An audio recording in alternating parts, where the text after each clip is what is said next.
Teaching 2: Ministry and Spirituality. The Third Testament. Revelations of Jesus Christ. Chapter 63.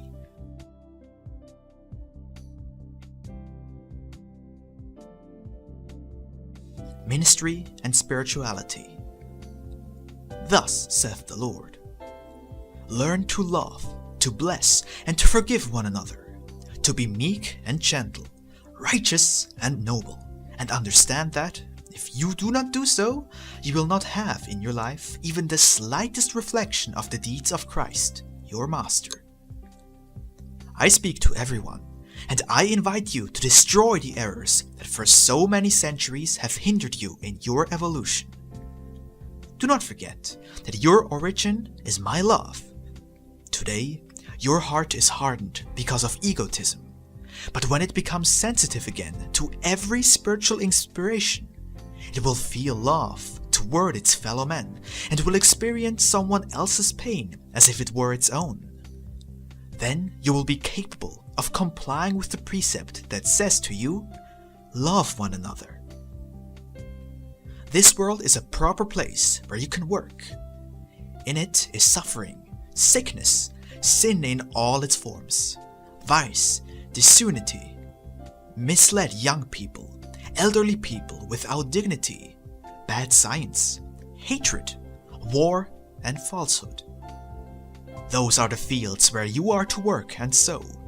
But if that struggle awaiting you among mankind seems gigantic to you, truly I say to you that even if it seems monumental, it does not compare with what you will have to deal with yourselves, a struggle of the spirit, of reason, and of the conscience against passions of the flesh, its self-love, its egotism, its materiality. And while you have not triumphed over your own self, how can you sincerely talk about love, obedience, humility, and spirituality to your brethren? Virtue has been spurned and regarded as something harmful or useless. Now the time has come when you will understand that only virtue will save you. It will make you feel peace and fill you with satisfaction. But virtue has yet to suffer many setbacks and humiliations before it can penetrate all hearts. The warriors who shall defend it will have to fight with a great effort and faith. Where are those warriors of righteousness, charity, and peace? Do you believe that you are the ones? You examine yourselves inwardly and answer me that you are not the ones. But I say that with good will, all of you can be of those warriors. Why otherwise do you believe that I have come among you?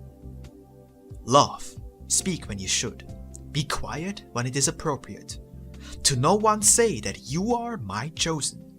Flee from adulation and do not publicize the charity you do, but work in silence, testifying by your works of love to the truth in my doctrine. To love is your destiny. Love, for you will thereby cleanse the stains from both this and your previous lives. Reject adulation, for it is a weapon that destroys your noble sentiments. It is the sword that can kill the faith I have ignited in your heart. How can you let men destroy the altar you bear in the depths of your being? Do not confuse humility with poverty of dress, nor should you believe that he is humble who, believing in his own inferiority, makes that the reason to bow to others and serve them. I tell you that he who is truly humble values who he is, and knowing that he has some knowledge, knows how to descend to others and enjoy sharing what he has with them. How gratified do you feel when a man who is noted among men shows you a sign of affection, of understanding and humility? You can give that same feeling to those that are, or who feel inferior to you. Know how to lower yourself, to offer your hand without feeling superior, and to be understanding. I tell you that in these cases it is not only he who receives the evidence of affection, or to help and consolation, who enjoys it, but also he who gives it, for he knows that above him there is one who has given him proof of love and humility, and that one is his Lord, God. Live with purity, humility, and simplicity. Comply with all that is just, both in being human and in what refers to your spirit. Remove from your lives all that is superfluous, contrived, or harmful, and enjoy all the good that is found in your existence. Do not see anyone as an enemy, but see all men as your brothers. That is your mission. If you persevere in this to the end, justice and love will triumph on the earth, and it will give you the peace and security that you so yearn for. Give your heart the freedom to feel the pains of others. Do not restrict it, or dedicate it solely to feeling that which affects yourself. Stop being indifferent to the trials that humanity is passing through. When will your love be grand enough to embrace your fellow men and love them as you do those who are of your flesh and blood? If you were told that you are more of spirit than flesh, many would not believe it. Yet I tell you that you are more truly brothers in the spirit than through that shell you wear. For the spirit belongs to eternity, and in contrast, the material is fleeting. Consider the truth that families here on earth are formed today and tomorrow disintegrate, while the spiritual family exists forever. Do you believe, hearing these words, that I could disseminate hostility or ill will in your heart toward your brothers who profess different religions? Never, disciples. It is you who must give an example of brotherhood and harmony, seeing and loving all with the same affection with which you look at those who understand your way of thinking. I know that the greater your knowledge, the greater will be your love for me. Do you know what it means when I tell you to love me? It means to love truth, love life, love the light, and love one another, to love the true life. Know, disciples, that the goal of your search is that spiritual state which pain cannot reach. And that state is reached by merit, by struggle, through trial, sacrifice, and renunciation. Observe these cases of patience, faith, humility, and conformity that you sometimes see in your brothers. They are spirits sent by me to give an example of virtue among humanity. The destiny of these creatures appears sad, and yet they, in their faith, know they have come to fulfill a mission. You have gathered the great examples of my envoys and disciples in your histories, and know their names by heart. But do not, for that reason, ignore the small examples you touch along your road. Do not believe that prophets, forerunners, and spirits of light have existed only in the bosom of the people of Israel. To other peoples also I have sent some of these, but men took them as gods, not as envoys, and under their teachings created religions and cults. See first, disciples, the timber you bear, before you fix yourselves on the mote in your brother's eye. By this I mean that you must not take my doctrine to judge the actions of your brothers in their own various religions. Truly I tell you that on all those paths there are hearts that seek me through lives that are noble and studded with sacrifice. My disciples, nonetheless, often ask me why I permit this diversity of ideas that are sometimes contradictory and create differences and even hatred between men. The Master tells you, it has been permitted because there are no two spirits that have exactly the same comprehension, the same light, or the same faith, and also because you have been given free will, with which you must choose your own path.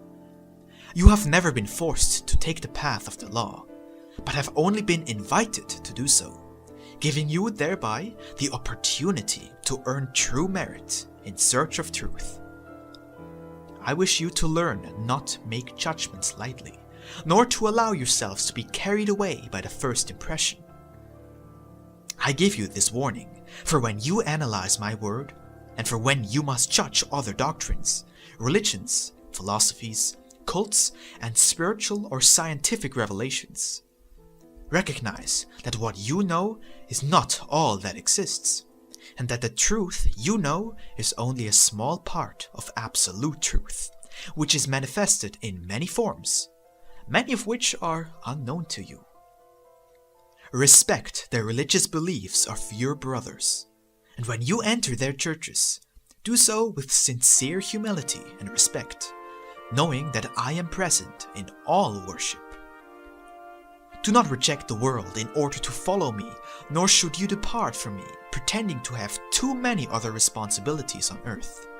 Learn to combine both laws into one. Do I not bless all humanity without distinction? Underneath the mantle of that blessing are found the good and the meek, just as the arrogant and the criminal. Why not imitate me? Do you by chance feel disgust at the actions of others? Do not forget that you form part of humanity, that you must love and pardon them, not reject them, for it would be as though you were feeling repulsion for yourselves. All that you see in your fellow men is present in you to some extent. That is why I wish you to learn to analyze your inner self, so that you may know your spiritual and moral side. This way, you will be able to judge yourselves and gain the right to look upon others. Do not go forth to seek the defects in your brothers. The ones you have are enough. Do you believe you comply with my command to love one another when you selfishly limit your love to your family? Do the religions believe they obey that maxim when they recognize only their own faithful and do not recognize those who belong to other sects?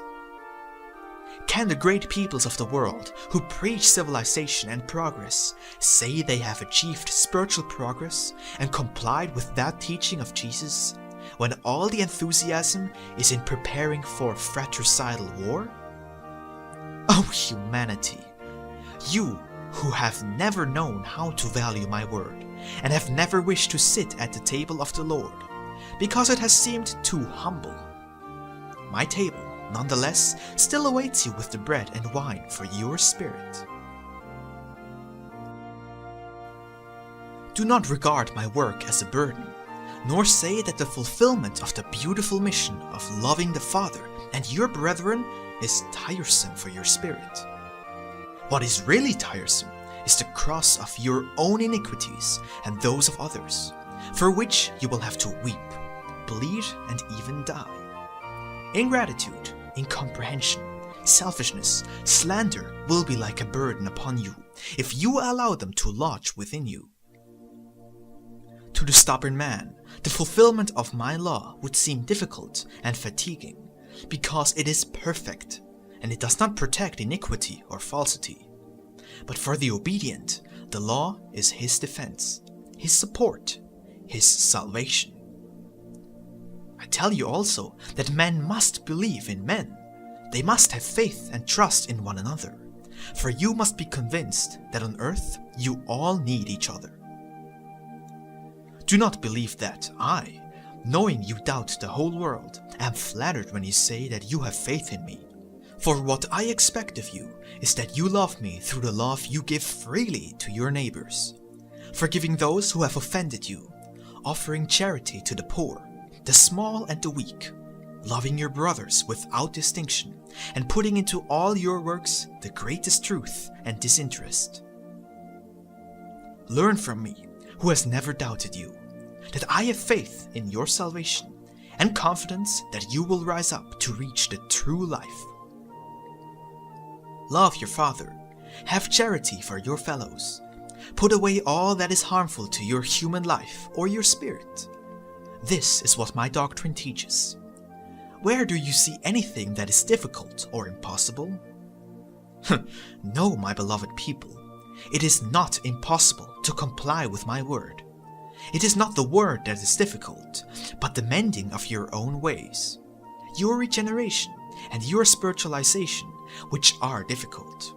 For you lack noble sentiments and higher aspirations. Yet, since I know that your doubts, ignorance, and indecision must vanish, I will continue teaching you. For me, nothing is impossible. I can convert stones to the bread of eternal life and make crystal clear water flow from rocks. I come to remind you of the law that cannot be wiped from your conscience, not forgotten by your heart, nor argued with, for it was dictated by the mind of wisdom, the universal mind, so that each man would have inside himself the light that would guide him on the road to God.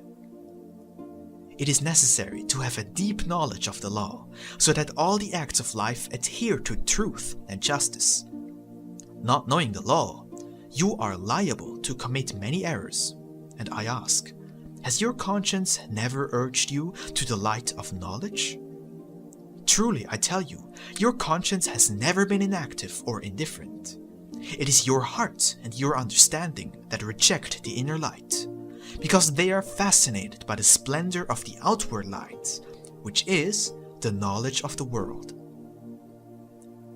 Now that I am making a broad explanation of my teaching, I must make you understand that all you do that is outside the laws that govern the spirit and the material is to the detriment of both. Conscience, intuition, and knowledge are the guides that go with you to point out the path of right and to help you avoid stumbling blocks. These lights are of the spirit, but it is necessary to let them shine. When the clarity is found in each of you, you will exclaim, "Father, your seed of redemption has sprouted in my being, and your word has finally flowered in my life." I have come to give greatness to your spirit, a greatness which exists in the compliance with my law, which is love. Yet you must make yourselves worthy of this greatness, fulfilling your mission in imitation of your master. I have always told you, take the satisfactions that your world can offer you, but take them within my law, and you will be perfect. You frequently hear that clamoring of your conscience, and it is because you have not harmonized the material and the spiritual with the law I have given. Many times you continue to sin because you believe that you cannot be pardoned, an ignorant belief, for my heart is a door eternally open to the repentant. Do you not have living within you the hope that motivates you to wait for a better day? Do not allow melancholy and desperation to invade you. Think of my love, which is always with you. Seek in me the answer to your doubts, and soon you will feel illuminated by a new revelation. The light of faith and hope will rekindle deep within your spirit. Then you will be a fortress for the weak. Live always prepared to forgive those who offend you. Meditate in advance about the fact that those who offend their brothers do so from a lack of light. And I tell you that forgiveness is the only thing that can bring light to those hearts. Resentment and revenge only augment the darkness and attract more pain. Your conscience, which requests and expects perfect deeds from you, will not allow you to feel true peace until you know how to practice true forgiveness with your brothers. Why would you hate those who offend you when they are simply the means for you to come to me? If you practice forgiveness, you will achieve merits, and when you enter the kingdom of heaven, you will see those on earth who helped you to evolve. Then you will ask the Father to help those beings to be saved and come to the Lord as well. Your intercession will help them to attain that blessing. Do not reject those who, in their desperation, blaspheme against you. For them I furnish you with a drop of my balsam. Prepare yourselves to forgive those who offend you in what is most precious to you. Truly, I tell you, whenever you give your true and sincere pardon in these tests, you ascend one more step on the ladder to your elevation. Would you then resent and deny forgiveness to those who are helping you to come closer to me? Would you renounce the spiritual delight of imitating me, allowing violence to cloud your mind, and returning blow for blow? Truly, I tell you, this humanity does not yet know the power of forgiveness and the miracles it works. They will be convinced of this truth when they have faith in my word. Beloved people, join yourselves to your brothers, and when you are in communion with me, you will forgive even the most serious offenses through the love that I have inspired in you. How could you fail to forgive those who do not know what they are doing? And they do not know because they do not understand the damage they are doing to themselves. Forgive as many times as you are offended. Do not even count the times you must confer forgiveness. Your destiny is so elevated that you must not delay yourselves with these stumbling blocks on the path, for ahead, great missions await you. Keep your spirit always disposed to love, understanding, and the good, so that you may be placed in the higher planes. And so, just as in times past, many of your brothers have written beautiful pages in the eternal book of the Spirit with their works, and imitating them, you will continue that history as an example and a delight to the new generations that will come to the earth. Cultivate peace, love it, and spread it everywhere, for humanity is very needful of it. Do not let yourselves be disturbed by the vicissitudes of life, so that you can remain always strong and ready to give of what you possess. That peace, which is the patrimony of every spirit, has fled in this era and given way to war and to torture nations, destroy institutions, and disconcert the spirits. This is because evil has made itself lord over the human heart, and hatred, insane ambition, and unchecked greed spread, causing harm. But how brief will be their reign! I announce, for your joy and tranquility, that your liberation is close. In pursuit of that ideal, a multitude of beings yearning to breathe an atmosphere of brotherhood, purity, and health are working. You will perform charitable deeds during the course of your journey, for that is your mission. You have many spiritual gifts with which to be charitable in different ways. If you are able to prepare yourselves, you will perform that which you call impossible. The charity that you render by means of a coin, although it is charity, is the least elevated that you can give. You should convey love, forgiveness, and peace to the heart of your fellow men. I do not want any more Pharisees or hypocrites protected by my law. I want disciples who feel the pain of their fellow men. I will forgive all those who arise with repentance, regardless of the sect or religion which they profess, and I will allow them to see the path of right clearly. Hear me. Be humble in the world, and sow goodness, so that you may gather your fruits in heaven. If when you do evil you are not glad of witnesses, why do you wish to have them when you do good works? What is there to be vain of if you have merely fulfilled your duty? Understand that because you are so small and so human, praise damages your spirit. Why, when you perform a good work, do you immediately expect your Father to give you the reward? Those who think in this way are not working disinterestedly, and so their charity is false, and their love far from being true. Allow the world to see that you do good works, not so that you can receive homage, but only to give good examples and teachings, and to bear witness to my truth. When your spirit presents itself in this spiritual valley to have its deeds on earth evaluated, I will ask you most about those things which you requested and about what you might have done on behalf of your brothers. Then you will recall my words of this day. In the second era, humanity gave me a wooden cross, to whose martyrdom men sentenced and made me suffer.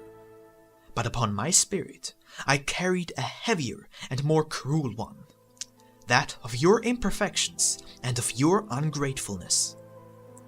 Would you be capable of reaching my presence, carrying upon your shoulders a cross of love and sacrifice for your fellow men? Know that for that purpose I sent you to earth. Therefore, your return shall be when you present yourselves with your mission fulfilled. That cross will be the key that will open for you the gates to the promised realm. I do not ask you leave everything, as I asked of those who followed me in the second era, among which he who had his parents left them, he who had a spouse left her. They abandoned their home, their riverbank, their boats and their nets. They left everything in order to follow Jesus. Nor am I saying that it is necessary for you to shed your blood in this period. Understand that you have to transform yourself spiritually and materially, that many of your customs and traditions, a heritage of your ancestors, shall have to disappear from your life in order to give way to spirituality. Not everyone will yet understand the meaning of spirituality, nor will they understand why I ask you to achieve that height. Can you be meek and obedient to my commandments when you do not even know what I ask of you? But there are those who understand the ideal that the Master is inspiring in his disciples, and they are hurrying to obey his instructions. If you truly yearn to be masters of spirituality, you must be perseverant, patient, studious, and observant, for that is when you shall have the opportunity along the way to gather the fruit of your works, and gather the experience which is the light and knowledge of the true life. I bring a new lesson through which you will learn to live spiritually on earth, which is the true life destined by God for men. I have already told you that spirituality does not mean mysticism, religious fanaticism, or supernatural practices. Spirituality is harmony between the spirit and the material, observance of both divine and human law, simplicity and purity in life, deep and absolute faith in the Father, and trust and joy in serving God in your fellow man. Ideals of the perfection of the moral and the spiritual. You ask the significance of the 7 steps of the ladder, and to be sure, your master tells you. The number 7 symbolizes spirituality, the spirituality I wish to see in my chosen people of Israel. You must come to me with all your virtues and gifts developed. On the 7th step, or stage of your evolution, you will come to me and see glory open its gates to receive you. For now, understand that as long as men do not achieve complete spirituality, they will need their material temples, and will need to place before their eyes the forms and images that make them feel my presence. The degree of spirituality or materialism of humanity can be measured by their form of worship. The materialist seeks me in the things of the earth, and if he cannot see me according to his wishes, he represents me in some fashion so as to make himself believe he has me before him. He who conceives of me as spirit feels me inside him, around him, and in all that surrounds him, because he himself has become my temple. Offer me spiritual worship. Do not be like those who raise temples and altars, gilded with gold and precious stones, or who carry out great pilgrimages and punish themselves with hard and cruel flagellation, and who offer prayers and devotions prostrate on their knees, but who have still been unable to confide their hearts to me. I have come to touch them through the conscience, and so I say, who speaks, saying what he does, and proclaims it to the 4 winds, has no merit before the celestial Father. In order to obey my law, you must pray, always elevating your spirits toward your Father. I have seen that in order to pray, you prefer solitude and silence, and that is the right thing to do when trying to find inspiration through prayer, or when you want to give thanks to me.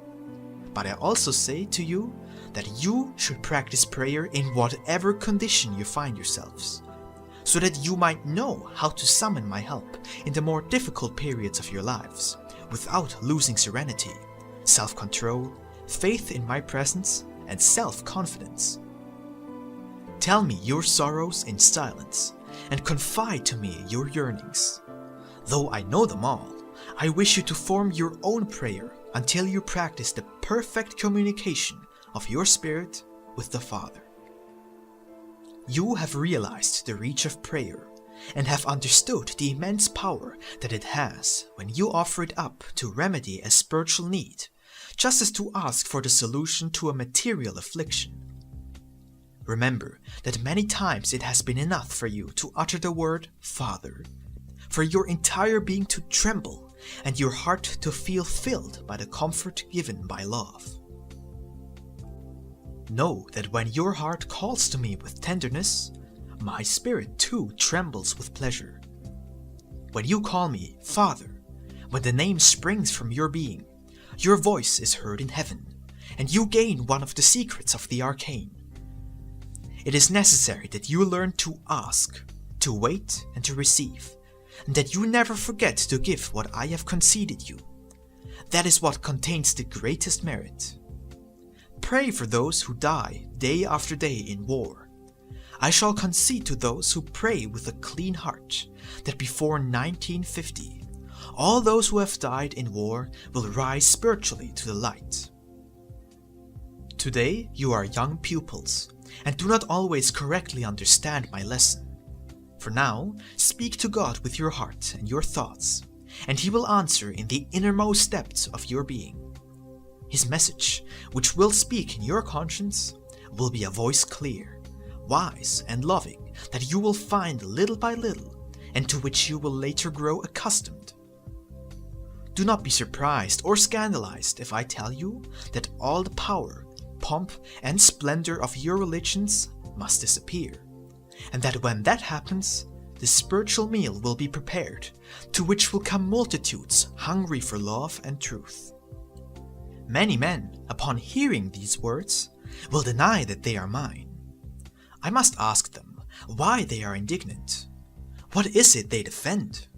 Their lives? I defend that. My law? I keep watch over that as well. Do not fear. None will die for my cause. Only evil will die, because goodness, truth, and justice shall prevail eternally. Do you think that it will be difficult for this scientific and materialistic world to return to feeling an inclination towards spirituality? I tell you that nothing is difficult, for my power is infinite. Elevation, faith, light, and goodness are more of an imperative for the spirit than food, water, and sleep are for the body. If the gifts, powers, and attributes of the Spirit have been dormant for much time, they will yet awaken to my call, and make spirituality, with all its prodigies, return to mankind, because now they are more prepared to comprehend them.